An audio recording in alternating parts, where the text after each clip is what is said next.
आज हम सीटेट दिसंबर 18 पेपर 1 के 30 मैथमेटिक्स के प्रश्नों को सॉल्व कराएंगे। आज की इस वीडियो में हम सीटेट दिसंबर 18 पेपर 1 में पूछे गए मैथमेटिक्स के प्रश्नों को सॉल्व करेंगे। सॉल्यूशन और एक्सप्लेनेशन के लिए आप इस वीडियो को लास्ट तक देखें। तो आइए वीडियो स्टार्ट करते हैं। पहला क्वेश्चन है 31 नंबर। प्राथमिक कक्षाओं में बच्चे गणित में क्या सीखते हैं, इसके आकलन का ध्यान किस पर नहीं होना चाहिए। पहला ऑप्शन है गणितीय अवधारणाओं को समझना, गणितीय भाषा का विकास, गणित की समस्याओं का जवाब देने में सटीकता, तर्क कौशल का विकास। सही जवाब हो जाएगा गणित की समस्याओं का जवाब देने में सटीकता। गणित के आकलन में बच्चों की सटीकता को नहीं देखा जाता है, क्योंकि सभी बच्चे एक प्रश्न का अलग अलग उत्तर दे सकते हैं। आंसर सेम होगा किसी भी क्वेश्चन का, लेकिन आंसर तक पहुंचने का तरीका अलग होता है। अब हम बढ़ते हैं नेक्स्ट क्वेश्चन की ओर। क्वेश्चन नंबर है 32। प्रारंभिक कक्षाओं में एक गणितीय अवधारणा के विकास में निम्नलिखित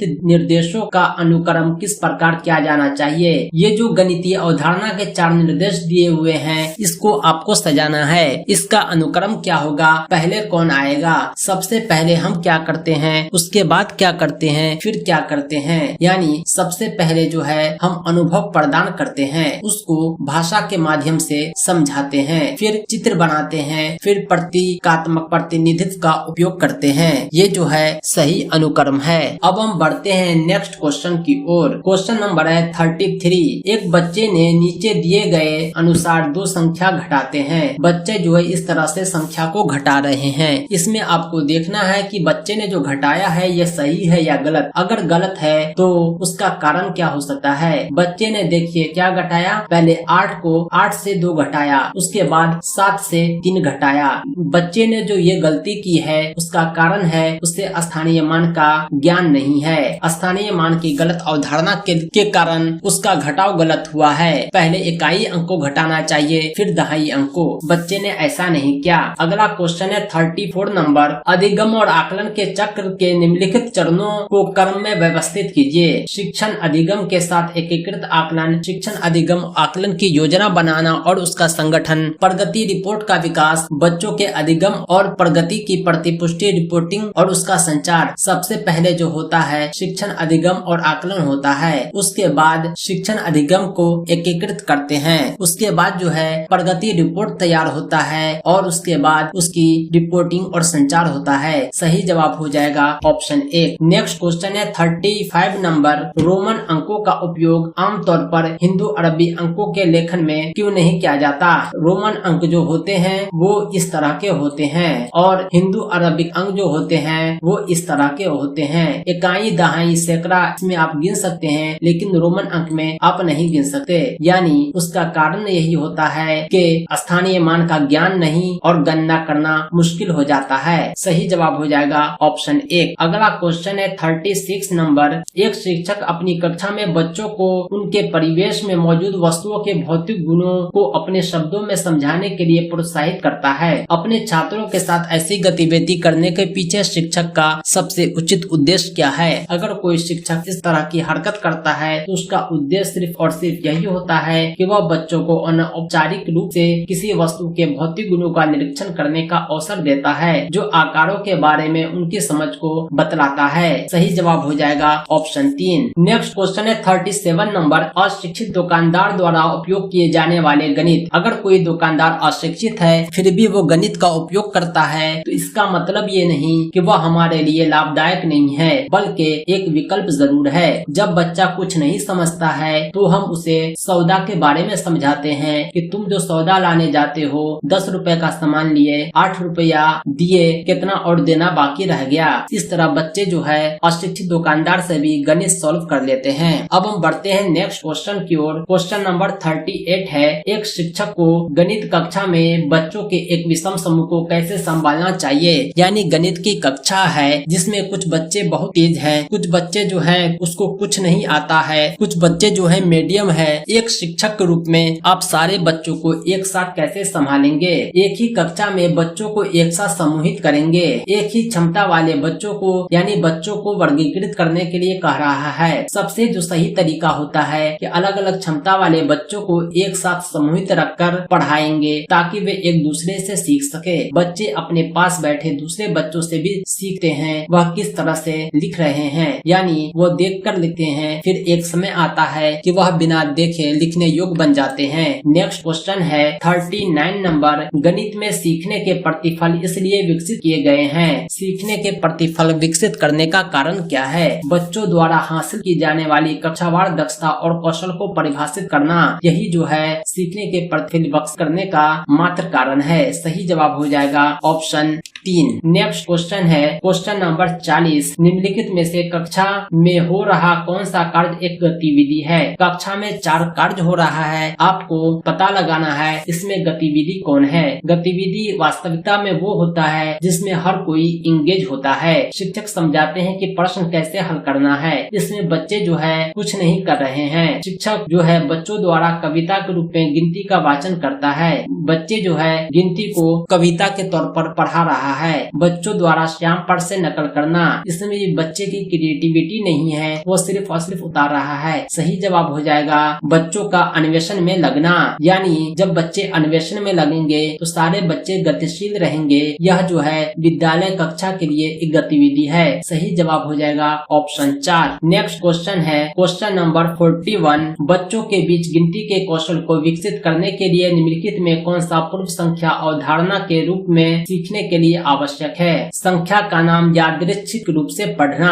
अगर संख्या का नाम यादृच्छिक रूप से पढ़ेंगे, रैंडमली लेंगे, तो ये जो है बच्चे को पूर्व संख्या अवधारणा के रूप में नहीं कुछ सिखा सकता है। लेकिन कोरस्पोंडेंसी, क्रमबद्धता, समूह बनाना, ये सब बच्चे को गिनती सिखाने का एक महत्वपूर्ण इम्पोर्टेंट कौशल होता है। नेक्स्ट क्वेश्चन है क्वेश्चन नंबर 42, एक बच्चे से यह प्रश्न पूछने पर कि क्षेत्रफल क्या है, उसने लंबाई गुने चौड़ाई उत्तर दिया। बच्चा कहता है कि क्षेत्रफल लंबाई गुने चौड़ाई होता है। क्षेत्रफल की अवधारणा के बारे में बच्चे की समझ को आप क्या कह सकते हैं? यानी बच्चा ने क्षेत्रफल को लंबाई गुने चौड़ाई कहा, इसका मतलब जो है बच्चा क्षेत्रफल को पर्यायवाची समझता है बंद आकार के यानी आयत के, लेकिन ऐसा नहीं होता है। क्षेत्रफल आप जानते होंगे कि वर्ग का भी होता है, त्रिभुज का भी होता है, गोले का भी होता है, शंकु का भी होता है। हर समय लंबाई गुने चौड़ाई नहीं होता। सही जवाब हो जाएगा ऑप्शन 2, क्योंकि बच्चे ने क्षेत्रफल को आयत का पर्यायवाची समझ रखा है। नेक्स्ट क्वेश्चन है 43 नंबर, गणित सीखने के संबंध में निम्नलिखित में से कौन सा कथन सत्य है? गणित को सीखने के लिए हर कोई गणित सीख सकता है। यह कथन काफी उचित है, क्योंकि गणित को हम कठिन विषय नहीं कह सकते। दुनिया में कठिन कुछ नहीं है। लड़कियां गणित पे कमजोर होती है, ये तो हो ही नहीं सकता, क्योंकि लड़के और लड़कियां पर डिपेंड नहीं करता कौन गणित में तेज है, कौन गणित में कमजोर है। गणित को कठोर अभ्यास के माध्यम से सीखा जा सकता है, यह भी उचित नहीं है। अब हम बढ़ते हैं नेक्स्ट क्वेश्चन की ओर। क्वेश्चन नंबर है 44, पाइथागोरस प्रमेय को सिखाने के लिए एक शिक्षक ने एक शीट वितरित की जिस पर समकोण वाले 4 त्रिभुज को खींचा गया था और बच्चे को त्रिभुज की भुजाओं के बीच संबंध खोजने के लिए कहा जाता है। यानी आपको हम बतलाएंगे आगमन निगमन विधि, व्याख्यान विधि, प्रयोगशाला विधि। फिलहाल आप इतना जान लें कि जब उदाहरण से नियम की ओर बढ़ते हैं तो यह आगमन विधि है, जब नियम से उदाहरण की ओर बढ़ते हैं तो यह निगमन विधि है। पाइथागोरस प्रमेय को समझाने के लिए शिक्षक ने क्या किया, पहले उदाहरण दिया फिर नियम बतलाया, इसलिए यह आगमन विधि हो जाएगा। सही जवाब है ऑप्शन 1। अब हम बढ़ते हैं नेक्स्ट क्वेश्चन की ओर। क्वेश्चन नंबर 45 है, निम्नलिखित में कौन सा कथन संकल्पना मानचित्र के बारे में सत्य नहीं है? संकल्पना मानचित्र क्या होता है, कॉन्सेप्ट मैप क्या होता है, इसकी चर्चा अभी हम करते हैं। उसके बाद इसका उचित उत्तर बतलाते हैं। यानी किसी भी नक्शे को जब बनाते हैं तो उसके बारे में पूरा जानकारी होना चाहिए कि कौन सा पोजीशन कहाँ पर है। भारत का नक्शा बनाने के लिए 29 राज्य का आपको जो है स्थिति पता होना चाहिए। यानी इसके बारे में जो सबसे उपयुक्त उत्तर होगा, संकल्पना मानचित्र केवल शिक्षकों द्वारा बनाया जाना चाहिए, यह जो है उचित उत्तर नहीं है, क्योंकि हमें नहीं को पहचान पहचानना है। सही जवाब हो जाएगा ऑप्शन 2। बाकी उत्तर जो है, बाकी ऑप्शन जो है ये संकल्पना मानचित्र से संबंधित है। नेक्स्ट क्वेश्चन है क्वेश्चन नंबर 46। इसमें जो है एक भिन्न का जोड़ दिया हुआ है, इसे आपको सॉल्व करना है। भिन्न का जोड़ सॉल्व करना आपको आता होगा, आप देख सकते हैं। उदाहरण के लिए मैंने यहाँ सॉल्व किया है भिन्न का जोड़ जो आपके नजरों के सामने है। 2/3 + 4/5। इसमें क्या होता है कि नीचे वाले को हर बोलते हैं, ऊपर वाले को अंश बोलते हैं। हर का हमने एलसीएम लिया जो 15 आया। 3 से 15 को भाग देते हैं, 5 मर्तबा लगता है, उसको 2 से गुना करते हैं। इस प्रकार 10 + 12 22 आता है। नीचे जो है 15 अपनी जगह है। इसमें क्या होता है, इसको हम 22/15 के बजाय 1.7/15 लिखते हैं, क्योंकि 15 को 22 से भाग देने पर 1 प्राप्त होता है और 7 जो रिमाइंडर बचता है वो ऊपर चला जाता है। यानी ऑप्शन में हमें 1.7/15 खोजना है। अब हम बढ़ते हैं ऑप्शन की ओर, देखते हैं क्या है। यहाँ आप देख रहे होंगे 1.7/15। सही जवाब हो जाएगा ऑप्शन 3। नेक्स्ट क्वेश्चन है 47 नंबर। नीचे दिए गए आकारों में निम्नलिखित में कौन सा कथन ठीक नहीं है। ये जो आकार आप देख रहे हैं इसमें ये समांतर चतुर्भुज है। ये आप देख रहे हैं, ये देखने में वर्ग लग रहा है और ये आयत लग रहा है, क्योंकि इसकी लंबाई ज्यादा है, चौड़ाई कम है। आयत हो चाहे वर्ग हो, सब के सब समांतर चतुर्भुज होते हैं, क्योंकि आयत और वर्ग के आमने सामने की भुजा भी समानांतर होती है। इसमें वो लक्षण पाए जाते हैं जो समांतर चतुर्भुज में होते हैं। लेकिन ये जो ऑप्शन देख रहे हैं ये सम चतुर्भुज है। सम चतुर्भुज को आप समांतर चतुर्भुज नहीं कह सकते, क्योंकि इसके आमने सामने के जो भुजा भले समानांतर होती है लेकिन वो लक्षण नहीं पाए जाते हैं जो एक समांतर चतुर्भुज के होते हैं। कहने का मतलब यह हुआ कि संगत कोण का योग 180 नहीं होता, इसके विकर्ण जो होते हैं एक दूसरे को समद्विभाजित नहीं करते हैं। सही जवाब हो जाएगा इनमें एक समांतर चतुर्भुज नहीं है। नेक्स्ट क्वेश्चन है 48 नंबर। 11,1111 का प्रतिनिधित्व करता है। 11,1111 को आप लिख सकते हैं। ये आप देख रहे होंगे हमने 11,1111 को लिखा है। 11,000 को 11,000 लिख दिया और 1100 को 1100 लिख दिया, 11 को 11 लिख दिया। अब क्या करेंगे, सबको हम जोड़ेंगे। 1100 कुछ नहीं होता है, 1100 होता है। 11,000 और 1,000 12,111, यानी 11,000 12,111 जो 11,1111 का प्रतिनिधित्व करता है। सही जवाब हो जाएगा ऑप्शन 2। अब हम बढ़ते हैं नेक्स्ट क्वेश्चन की ओर। क्वेश्चन नंबर 49 है। एक जो है नंबर रेखा दिया हुआ है, आप देख रहे होंगे इसमें 2 पॉइंट है ए और बी। इसके अलावा भी कुछ पॉइंट है जो डिनोट करता है 25,000, 39,000, 61,000 को। इस आरेख के आधार पर आपको जो है ए और बी के बीच की दूरी पता करना है। इस आरेख को आप ध्यान से देखिए, उसके बाद आइए हम दूरी पता करते हैं। नंबर आरेख को जब आप देखते हैं तो ए का वैल्यू 31,000 है और बी का वैल्यू 53,000 है। इसलिए ए और बी की दूरी हो जाएगी 53,000 में से 31,000 घटा देंगे, यानी 22,000। ऑप्शन में हम 22,000 तलाशते हैं। आप देख रहे होंगे चौथा ऑप्शन 22,000 इकाई है, यानी सही जवाब हो जाएगा ऑप्शन 4। अब हम बढ़ते हैं नेक्स्ट क्वेश्चन की ओर। क्वेश्चन नंबर 50 है। 3.1/4 kg चीनी से 1/16 kg चीनी के कितने पैकेट बनाए जाते हैं। आइए इसे हम सॉल्व करते हैं। चीनी के पैकेट की संख्या निकालने के लिए आपको जो कुल पैकेट है उसको लिखना है और उसको भाग देना है 1/16 से,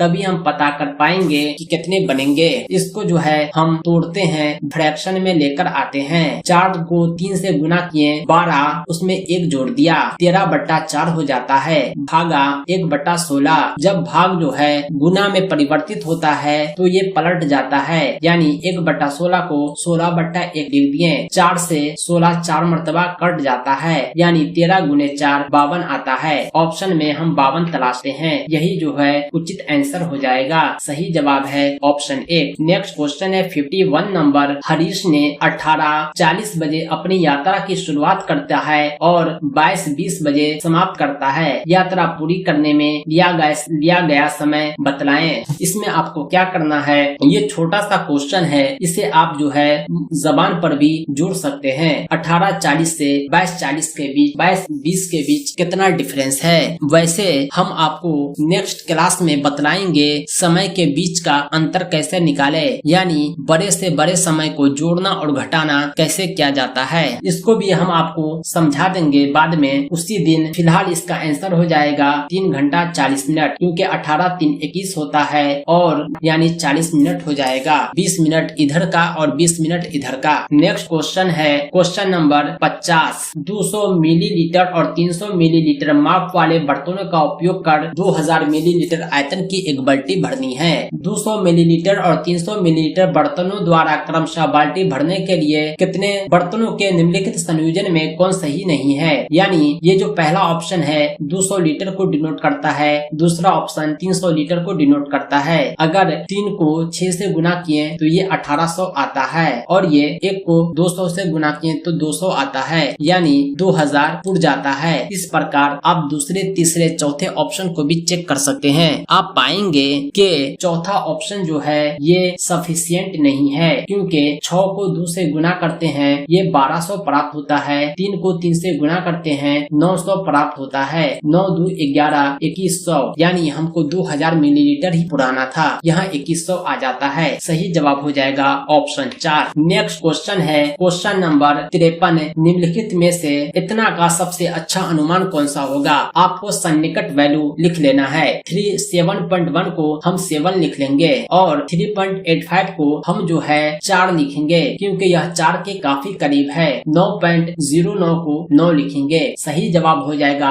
ऑप्शन 2। नेक्स्ट क्वेश्चन है क्वेश्चन नंबर 54। यदि ग्रिड में एक छोटा सा वर्ग दिया हुआ है इसका जो वैल्यू 4 वर्ग इकाई है, ये जितने भी वर्ग है इसका वैल्यू 4 वर्ग इकाई है, तो इस आयत का परिमाप निकाले। यानी ये जो आप आयत देख रहे हैं इसका आपको परिमाप निकालना है। ये जो वर्ग है जब ये 4 वर्ग इकाई है, यानी वर्ग का एरिया होता है भुजा का स्क्वायर। एक भुजा इसका कितना हो गया 2 इकाई हो गया। अब आप गिन सकते हैं कि जब ये 2 हो, 2 ये हुआ, 2 ये हुआ, 2 ये हुआ, यानी टोटल 1 2 3 4 5 6 7 8 9 10 11 12, 12 दूनी 24 इकाई इसका परिमाप हो जाएगा। सही जवाब है ऑप्शन 3। दोस्तों समझने में अगर परेशानी है तो आप कमेंट बॉक्स में पूछ सकते हैं। अगला क्वेश्चन है 55 नंबर। एक बच्चे ने 5 विषयों में प्रत्येक में 75 अंक प्राप्त किए। बच्चों द्वारा प्राप्त अंकों की माध्यिका क्या है। माध्यिका को आप समझाऊंगा माध्यिका होता क्या है। माध्यिका जो होता है इसको ज्ञात करने का तरीका है कि संख्या को आरोही क्रम में सजा दीजिए, यानी घटते क्रम में या बढ़ते क्रम में जो बीच का पार्ट होगा मध्य भाग होगा वही माध्यक या माध्यिका कहलाता है। गणितीय सांख्यिकी में माध्यिका एक प्रकार का जो होता है औसत भाग होता है, यानी ठीक बीच का भाग होता है। मध्य भाग खोजने के लिए क्या जाता है। अगर आप इसको सजाएंगे 75 को 5 बार लिखते हैं तो बीच का पार्ट 75 ही आएगा, यानी माध्यिका क्या हो गया 75। सही जवाब है ऑप्शन ए। अगला क्वेश्चन है क्वेश्चन नंबर 56। नीचे जो है एक ठोस आकृति दिया हुआ है, इसको ये किसे मोड़कर बनाया जा सकता है। उस आकृति का मतलब होता है 3D। इसको जब आप खोलेंगे तो ये तीनों तरफ फैल जाएगा। सही जवाब है ऑप्शन 2। नेक्स्ट क्वेश्चन है क्वेश्चन नंबर 57। यदि निम्नांकित पाई चार्ट में लाल भाग 40 है तो सफेद भाग कितना हो जाएगा। 1/2 जब 40 के बराबर है तो 1 बराबर हो जाएगा 80, यानी 1/8 बराबर हो जाएगा 8 को 80 से काट दिए 10 के। सही जवाब है ऑप्शन 2। नेक्स्ट क्वेश्चन है क्वेश्चन नंबर 58। निम्नांकित ठोस आकार का निरीक्षण कीजिए।